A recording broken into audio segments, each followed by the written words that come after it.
form of the core forms.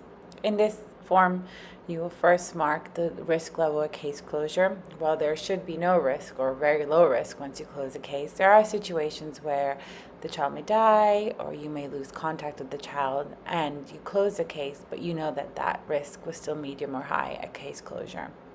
Then you mark the care arrangement at case closure.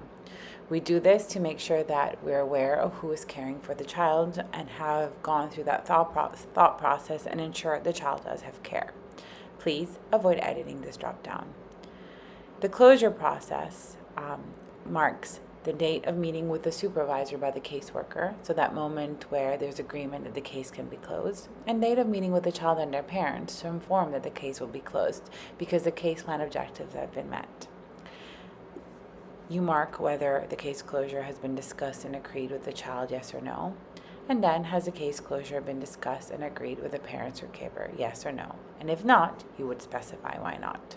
The reason for case closure is very important. Marking why the case has been closed is incredibly important to understand the trajectory of a case and also of multiple cases at the aggregate level. For example, if a number of children all of a sudden cannot be found in the same location, that may need further analysis at an interagency or intergovernment or agency and government level. Please do not edit these drop downs.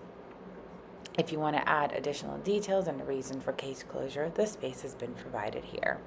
Finally, you will mark when a follow-up meeting will happen after the case closure. This is usually in 3 months' times.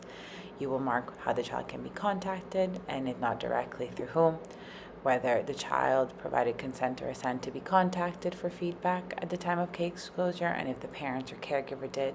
And finally, if the child and their family have been provided the necessary information to contact the caseworker or organization who is working with them. And finally, you will sign off the authorization.